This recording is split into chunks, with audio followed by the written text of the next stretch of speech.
কার সম্মানার্থে দাঁড়িয়েছেন?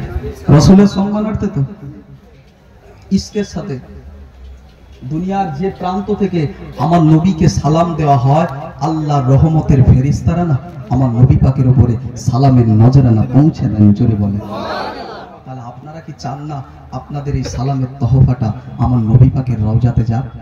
চান তো নাকি? যদি চান দিল খুলে পড়বে। আজকে অনেকে বলবে সালাম পাঠ করা চলবে না, অনেকে বলবে সালাম পাঠ করা বেদাত। কেন পড়িস? রাসূলুল্লাহ সাহাবারা পড়েছে, ইমাম হুজুররা পড়েছে, আপনারা সালাম পড়েন কেন? আমরা জানি না। কোরআন হাদিস অত বুঝি? জোরে বলে। আমরা কোরআন হাদিস বুঝি না। আমরা কাকে বুঝি? মুজাদ্দিদুজ্জামান পীর আবু বকর। কেন? তুমি তো 6টা হাদিসের মুহাদ্দিস, তুমি সিয়াসাত তার 6টা কিতাব দেখেছো। আবু বকর হুজুর না তোমার আমার মতো ছোটখাটো আলেম ছিল না। মদিনা শরীফ থেকে তদানীন্তন সময় 40টা হাদিসের সনদ নিয়ে এসেছিলেন। জোরে বলে সেই আবু বকর হুজুর সালাম পাঠ করেছে। সুফি ফাতে আলী ওয়াইসি রহমাতুল্লাহ আলাইহি সালাম পাঠ করেছেন।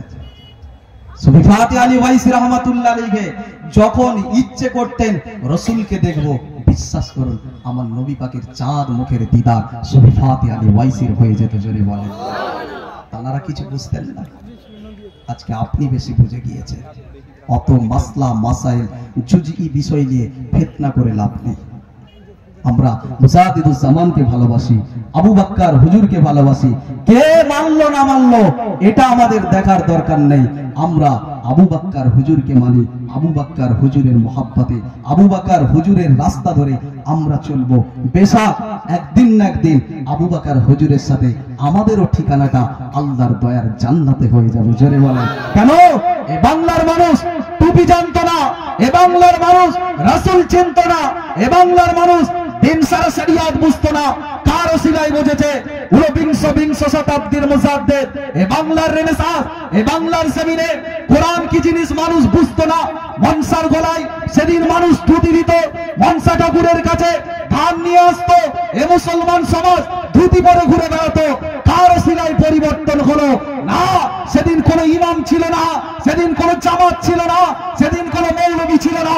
এ বাংলার জমিনে নিজের রক্তটাকে হারাম করে দিয়ে, নিজের রক্তটাকে পানি করে দিয়ে এ বাংলার মানুষকে দিন সারা শরিয়াতের শিক্ষা, ইসলামের শিক্ষা মসজিদ মাদ্রাসার মাধ্যমে, কখনো বা মসজিদের মাধ্যমে, কখনো বা শরিয়াতের মাধ্যমে মুসলমানদেরকে শরিয়াতের শিক্ষা দিয়ে গেলেন সেই আবু বকর সিদ্দিক রাহমাতুল্লাহ আলাইহি। এই মাসলাকের উপরে শিখিয়ে দিয়েছেন। আজ আপনি বলবেন নামাজের পরে হাত তুলে মুনাজাত করা চলবে না। আজ আপনি বলবেন ইমামতির পরে হাত তুলে মুনাজাত চলে না, জানাজার পরে চলে না দোয়া। না, আমরা অত বুঝি না। আমরা বুঝি আবু বকরকে, আমরা বুঝি মুজাদ্দিদুজ্জামানকে, আমরা বুঝি মুফতি আজমকে। কে মুফতি আজম? যিনি নাকি বাংলার জমিনে শত শত কিতাব লিখেছে। আমরা আল্লামা হিন্দকে বুঝি। কে আল্লামা হিন্দ? যিনি 150 শতাধিক কিতাব লিখে এই বাংলার মানুষের অন্ধত্বকে দূরীভূত করে দিয়েছিলেন। জোরে বলেন সুবহানাল্লাহ। বসিরহাটের আল্লামা হিন্দ এত বিজ্ঞ আলেম, 150 কিতাব লিখেছে। শুধু তাই নয়, বসিরহাটের আল্লামা হিন্দ 2 হাতে একাধারে কলম চালিয়েছেন। জোরে বলেন সুবহানাল্লাহ। দাদা হুজুরের রুহানি ফায়েজ পেয়েছিলেন। যে আল্লামা হিন্দের এখনো কিতাবাদিগুলো রয়েছে, পড়ে দেখেন। আজকে দুনিয়ার অনেক আলেম বেরিয়েছে, আলেমে ছড়াছড়ি অভাব নেই। আল্লামা হিন্দের কিতাবগুলো পড়ে দেখেন, বাংলা ভাষায় লিখেছে। ওই বাংলা ভাষায় লেখা কিতাবগুলো উদ্ধার করতে আমাদের মতো আলেমের মাথা খারাপ। আল্লাহ কি এলেম দিয়েছেন তাকে, এলমের সমুদ্র করেছিলেন। তাই কোনো গুজবে কান দেওয়ার দরকার নেই। অনেক মানুষ অনেক কিছু বলবে, গুজবে না কান দিয়ে আমার রাসূলের সাথে, ইশকের সাথে, মুহাব্বতের সাথে আসেন নবী পাককে সালামের তোহফা। ইয়া নবী ইয়া রাসূল ইয়া হাবিব সালাম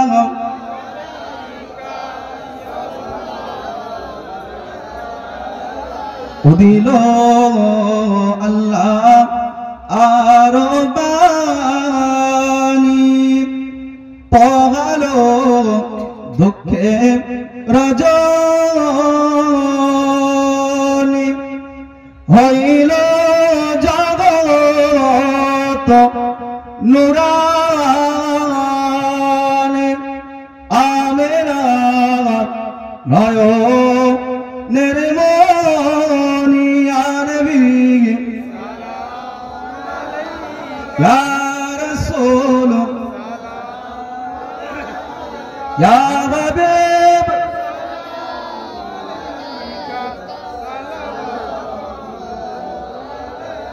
আমার নবী যখন যায় মদিনায়,